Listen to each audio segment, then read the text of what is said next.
The ocean is not silent.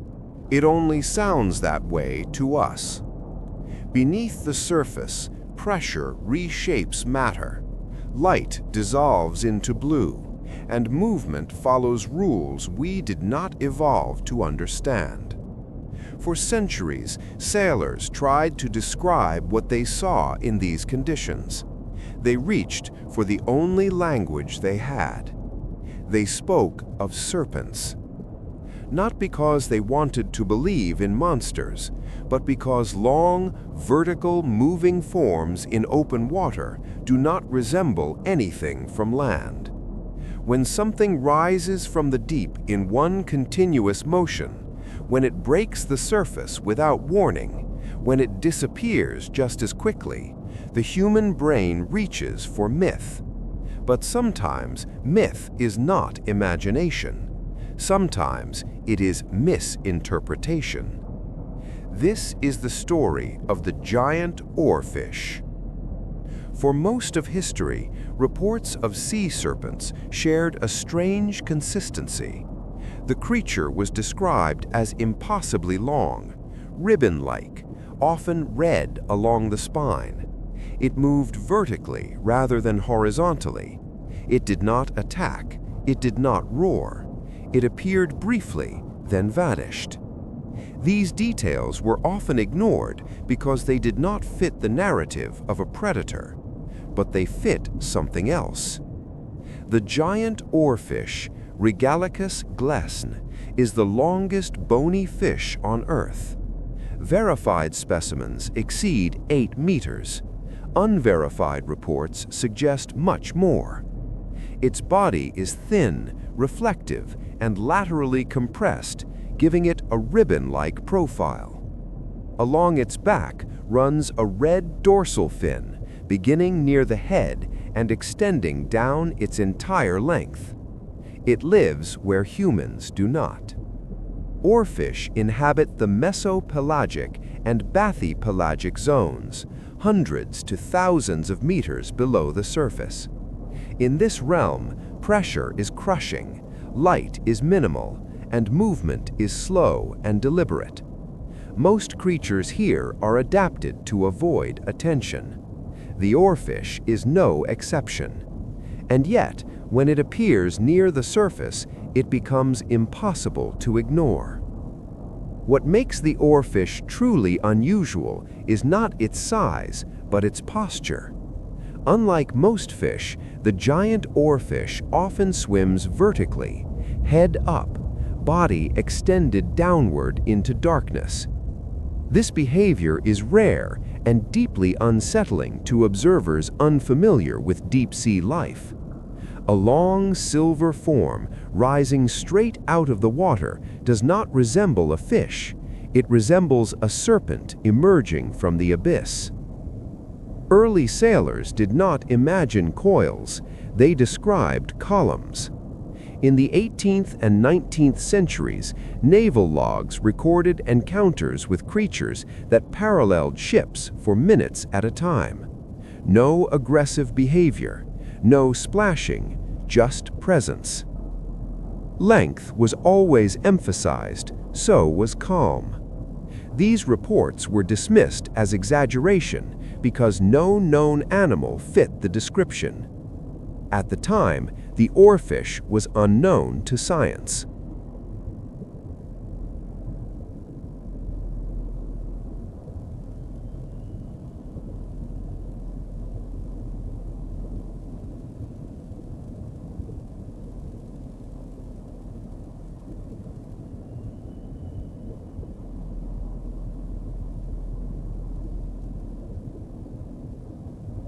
Because decomposition erased context. A decomposing oarfish does not look like a fish.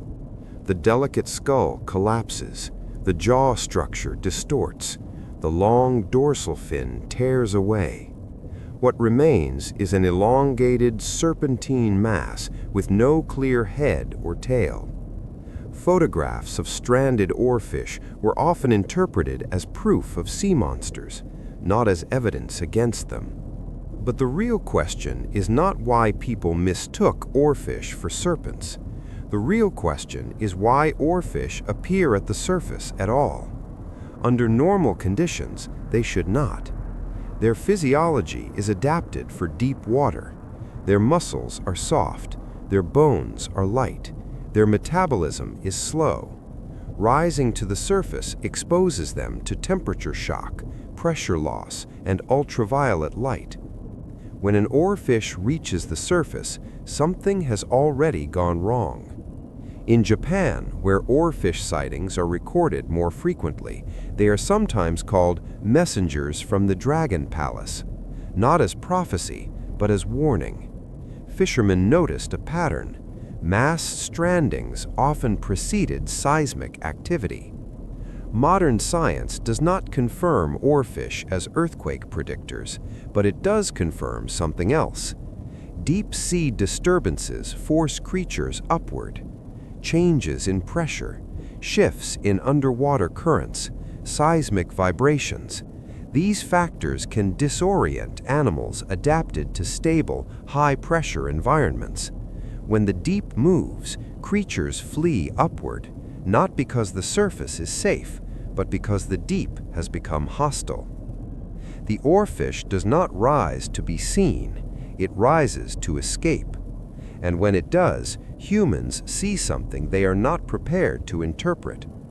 A creature designed to exist unseen becomes visible for minutes, sometimes hours.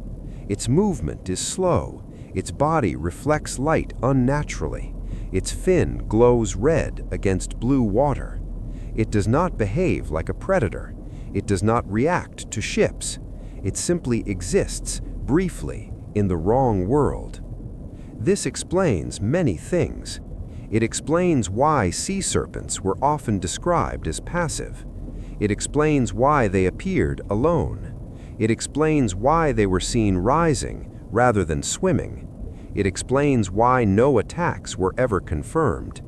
But it does not explain everything. Because not all sea serpent reports match the oarfish.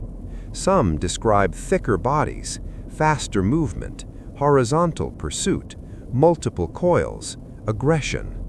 The oarfish is not the answer to every mystery. It is the answer to the simplest ones. It reveals how easily the ocean can create legends without intent, how biology, when observed out of context, becomes mythology, how the human mind fills gaps left by pressure, darkness, and distance. In the next part, we will look closer at what the oarfish can and cannot explain, at the strandings, at the sonar data, and at the sightings that do not fit this creature at all. Because understanding one mystery does not empty the ocean, it only shows how much remains below. When giant oarfish appear at the surface, it is never a normal event. They are not migratory animals. They do not follow seasonal patterns. They do not approach coastlines by choice. So when multiple oarfish are found near shore, sometimes within days of each other, the question is no longer about myth, it becomes about force. Something powerful enough to push deep-sea life upward. Strandings are rare, but when they occur, they follow a disturbing logic. Oarfish are found intact, often still alive but disoriented. Their bodies show no signs of predation, no bite marks, no external trauma. They simply stop functioning where they should not exist, at the surface. To understand why this happens, we have to understand how stable the deep ocean normally is. Below the thermocline, the temperature remains constant. Pressure is immense but predictable. Currents are weak. For animals adapted to this zone, stability is survival. When that stability breaks, the consequences are immediate. One of the strongest disruptors is seismic activity. Earthquakes do not only shake land, they send low-frequency vibrations through the seafloor and the water column above it. These vibrations travel vast distances, far beyond the epicenter. In the deep ocean, where sound and pressure move faster and farther than on land, these disturbances can feel overwhelming.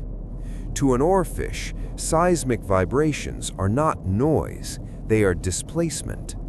Laboratory studies show that many deep-sea species are highly sensitive to pressure changes and infrasonic frequencies. These signals can interfere with orientation, equilibrium, and even basic motor control. When this happens, animals react instinctively. They move upward, not because the surface is safe, but because the deep has become unstable. This pattern has been observed repeatedly in Japan, where oarfish strandings are documented in detail. In several cases, clusters of strandings occurred weeks or days before significant undersea earthquakes. The connection is not consistent enough to serve as prediction, but it is consistent enough to demand attention. Science avoids calling this causation, but it does not deny correlation. Another factor is deep water current disruption. Subsurface currents act like invisible highways. They guide plankton, nutrients, and animals along stable paths. When these currents shift due to temperature anomalies, underwater landslides, or tectonic changes, deep-sea animals can be carried far outside their normal range. For a surface fish, this is inconvenient. For a deep-sea fish, it can be fatal. The oarfish's body is designed to exist under pressure. Its muscles are soft, its bones are lightly calcified, its organs are supported by the surrounding water column. When that support is lost, gravity becomes an enemy. Even small changes in depth can be catastrophic. This explains why many oarfish appear undamaged, yet incapable of returning to deep water. Their systems are no longer calibrated for the environment they are trapped in. They are not explorers, they are refugees. There is also the question of temperature. The deep ocean is cold but stable. Surface waters fluctuate dramatically. When deep water upwellings occur, sudden vertical movements of water, cold, nutrient-rich currents can rise rapidly. These events are known to affect fisheries and weather patterns. They may also affect deep-sea life. An oarfish caught in an upwelling may be carried hundreds of meters upward in a short period of time. The pressure drop alone can damage internal structures. By the time the animal reaches the surface, it may already be dying. From the outside, this looks like a deliberate ascent. From the inside, it is collapse. This matters because many historical sea serpent sightings occurred during periods of environmental instability, storm seasons, volcanic activity, earthquakes, unusual ocean conditions. Observers did not know they were witnessing biological distress. They thought they were seeing intention. Mass strandings amplify this effect. When multiple elongated creatures appear in the same region, human perception shifts from curiosity to fear. Patterns emerge where none exist. Stories spread faster than explanations. And once a narrative takes hold, evidence is filtered through it. A decomposing oarfish does not decompose evenly. The skull collapses first. The long dorsal fin detaches. What remains is a thickened midsection and a tapering tail. In shallow water, this shape can look coiled. In waves, it can appear to move. Even trained observers have misidentified such remains, not because they are careless, but because context has already been lost. The deep ocean does not give explanations easily. Modern technology helps, but it is still limited. Sonar can detect movement, but not anatomy. Submersibles can see, but only where their lights reach. Remote sensors collect data, but interpretation lags behind. We are mapping an environment larger than all continents combined, with tools designed for surface logic. And yet, despite these limitations, patterns are emerging. Oarfish strandings cluster around tectonic margins. They coincide with underwater disturbances. They involve animals that should never be near the surface. This is not mystery, it is biology under stress. But again, this explanation has limits. Oarfish strandings account for passive sightings, for vertical appearances, for brief, silent encounters. They do not explain aggressive behavior. They do not explain rapid horizontal pursuit. They do not explain massive sonar contacts moving at speed, which means the oarfish solves part of the legend, but not all of it. Understanding deep-sea disturbances teaches us something important. The ocean does not need monsters to create myths. It only needs pressure, darkness, and momentary exposure. When deep life is forced into our world, even briefly, we misread it. We assign intention where there is none. We project fear onto biology struggling to survive. And yet, in doing so, we reveal something true. The deep ocean is not static. It is active, unstable, and powerful. When it moves, life responds. In the next part, we will look beyond strandings and biology. We will examine sonar records, unexplained contacts, and movements that cannot be attributed to fragile ribbon-shaped fish. Because some signals do not rise slowly, they do not drift, and they do not disappear quietly. Some things move through the deep as if they belong there, and they do not surface by accident. The deep ocean does not reveal itself through sight. It reveals itself through sound. Light disappears within the first few hundred meters. Beyond that, vision becomes unreliable. But sound behaves differently.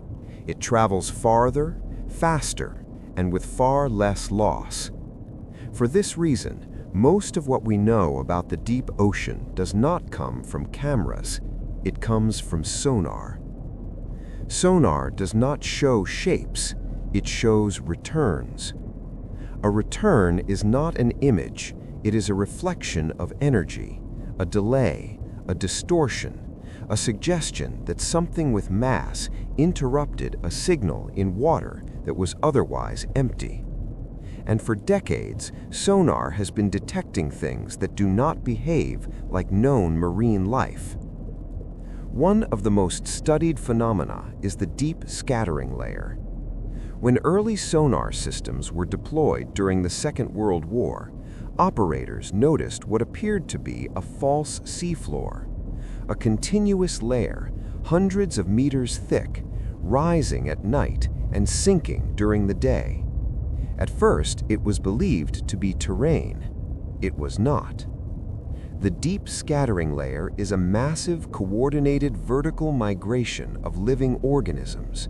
Trillions of fish, squid, and plankton moving together, responding to light and predation. It is the largest migration on Earth. But this discovery also revealed something else. Not everything that moves vertically does so slowly. Modern sonar systems have recorded individual contacts beneath the scattering layer.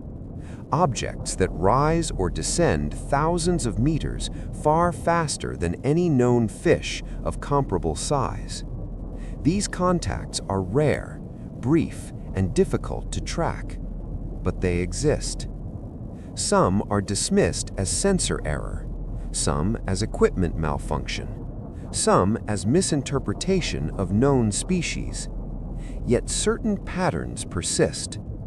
There are sonar contacts that maintain consistent speed over long vertical distances, contacts that change direction abruptly, contacts that move independently of currents, temperature gradients, or biological layers, and most importantly, contacts that do not surface.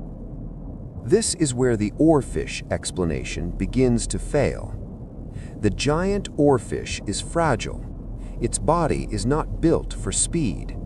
Its musculature supports slow, graceful movement, not rapid acceleration. It does not chase, it does not pursue, it does not dive aggressively. It drifts. So when sonar records show large returns moving quickly, horizontally or vertically over vast depth ranges, they describe something else, something adapted to movement. Naval sonar operators rarely speak publicly about unexplained contacts, not because they are hiding monsters, but because uncertainty is not useful in military reports. If a contact cannot be identified as a vessel, a known animal, or a geological feature, it is logged, analyzed, and often forgotten. But forgotten does not mean non-existent. Declassified records show repeated instances of fast-moving underwater contacts with no acoustic signature of propulsion, no cavitation, no engine noise, just displacement. Water moving around mass. In some cases, these contacts were tracked descending beyond the operational depth of submarines. In others, they rose from extreme depths toward mid-water, then vanished. They did not surface. They did not strand. They did not die. They returned to darkness. These movements suggest creatures not forced upward by disturbance, but capable of navigating pressure gradients deliberately. This distinction matters. An animal fleeing instability moves erratically. An animal adapted to depth moves with control. Biology does allow for this. The deep ocean favors efficiency. Muscles built for sustained movement. Bodies designed to reduce drag. Sensory systems tuned not to light, but to vibration, pressure, and electric fields.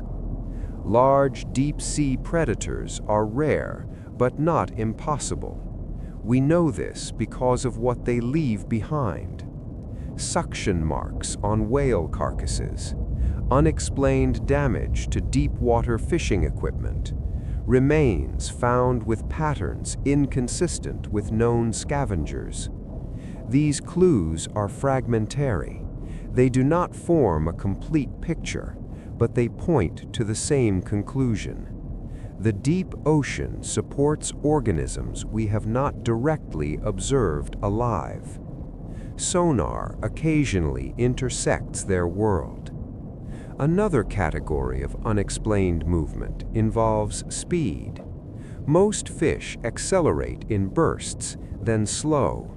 They rely on rapid muscle contraction, which is inefficient in dense water. Large animals, especially, are constrained by mass. Yet some sonar contacts demonstrate sustained velocity far beyond what size alone would suggest. These movements are smooth, not chaotic. They show intention. They move as if the water belongs to them. Critics argue that these signals could be schools of fish distorted by angle and density. But schools behave differently. They fragment, they scatter, their acoustic signatures fluctuate. These contacts remain coherent. Others suggest that gas plumes, underwater landslides, or thermal anomalies could create false returns. In some cases, this is true, but these phenomena have signatures of their own. They disperse, they lack direction. Movement without direction is noise. Movement with direction is behavior, and behavior implies life. The most unsettling aspect of sonar is not what it shows, but what it cannot. Sonar resolution decreases with depth and distance. Large objects can appear smaller. Multiple objects can appear as one, and silence can hide mass if movement is minimal. An organism that moves slowly, deliberately, and rarely could exist undetected for centuries, not because it is hiding, but because we are not listening correctly. This reframes the sea serpent legend once again, not as a single creature, not as a mistake, but as a category. Some sightings describe fragile ribbon-like forms. Some describe powerful, fast-moving bodies. Some describe vertical emergence, others horizontal pursuit. These are not contradictions, they are signals of diversity. The ocean is not one ecosystem. It is layers upon layers of isolated environments, stacked vertically. Life evolves differently at each depth. Forms that make sense in one layer appear monstrous in another. The Oarfish explains one layer. Sonar suggests others. And between them lies a vast region where data is sparse and assumptions fill the gaps. We often ask whether monsters exist in the deep. The better question is whether our definition of known life is simply too narrow. In the next part, we will step back from biology and technology and ask a harder question, not what the ocean contains, but why science avoids certain conclusions even when evidence accumulates. Because some mysteries are not unsolved due to lack of data. They are unsolved because of how we choose to interpret it. Science is not afraid of the unknown, but it is cautious about how the unknown is described. This distinction matters. The public often assumes that when science does not talk about something, it is because there is nothing to say. In reality, silence usually means something else. It means uncertainty without resolution. And uncertainty is difficult to publish, difficult to fund, and difficult to defend, especially when it challenges established boundaries. The deep ocean is one of the last places where this tension is visible. We know it exists. We know it is vast. We know it contains life. But beyond that, certainty begins to thin rapidly. More than 80% of the ocean remains unmapped at high resolution. Even less has been biologically surveyed. Most deep-sea expeditions are brief, localized, and constrained by technology. We observe fragments, then extrapolate. This is not ignorance, it is limitation. But limitations shape conclusions. Science is built on repeatability. A phenomenon must be observed multiple times under controlled conditions to be accepted. The deep ocean does not allow this easily. Events are rare. Access is expensive. Observation windows are short. And living organisms do not cooperate with sampling protocols. When a deep-sea animal appears unexpectedly, the priority is documentation, not interpretation. When sonar detects an anomaly, the priority is classification, not speculation. Anything that cannot be reproduced is quietly archived, not denied, just set aside. This creates a bias, not toward truth, but toward what can be measured repeatedly. Large, rare, mobile organisms do not fit comfortably into this framework. They do not appear on demand. They do not follow predictable paths. They do not leave clean data sets behind. So they exist in the margins.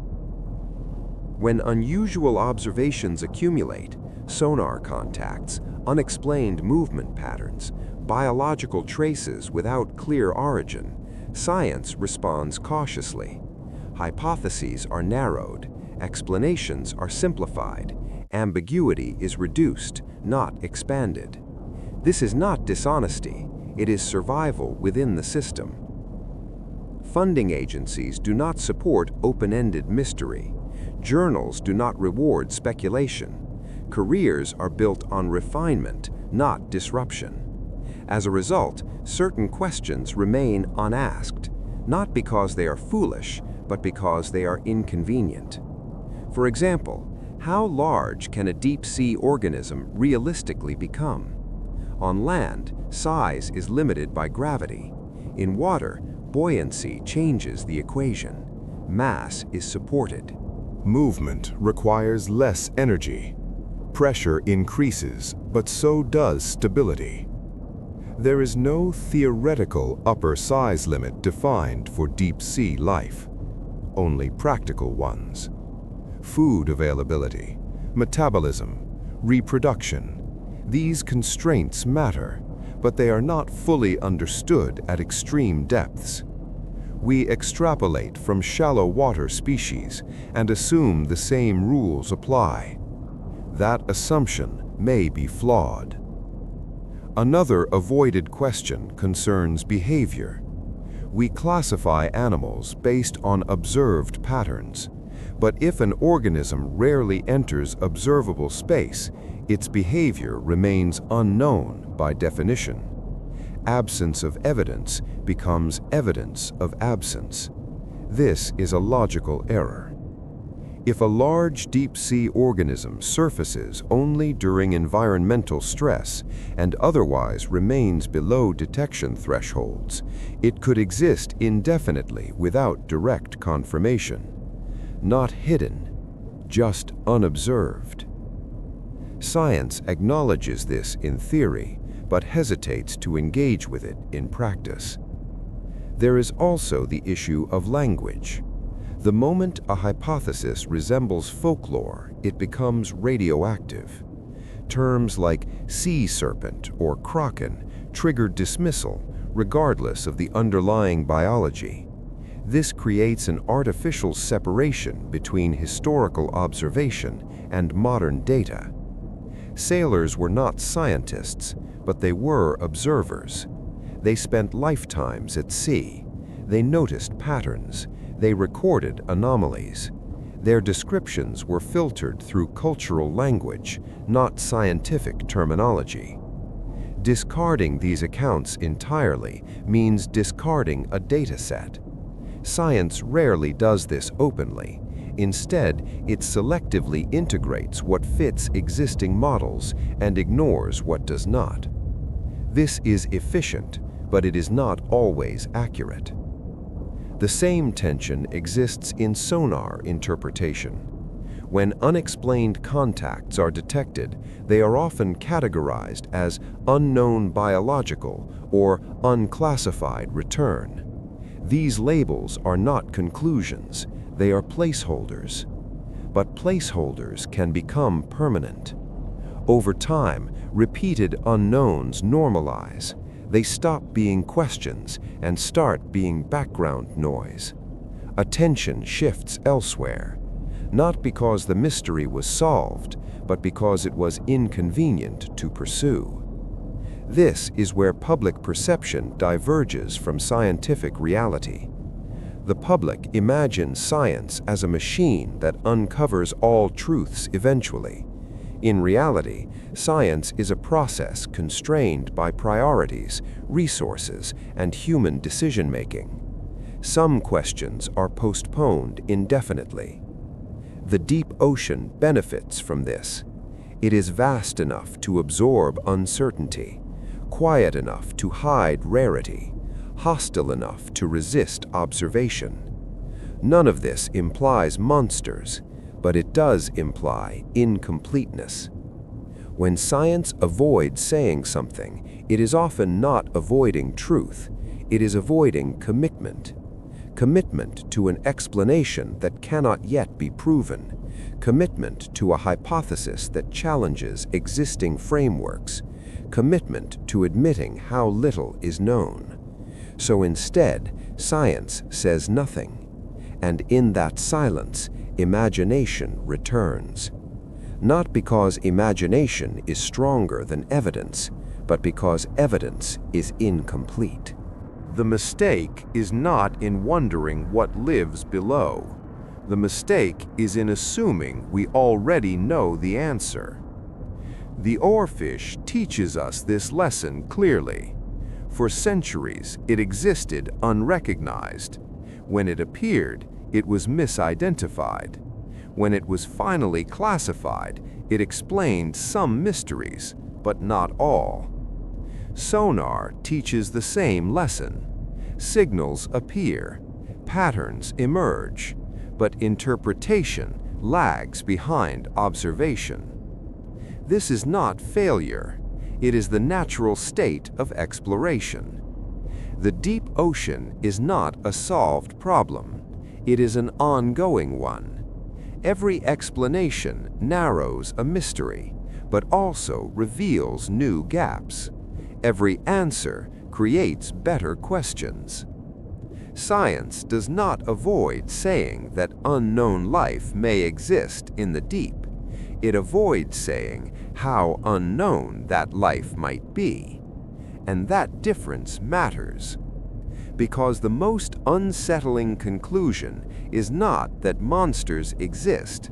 It is that the boundary between myth and biology is thinner than we assume, and that the ocean does not need legends to remain unexplained. It only needs depth.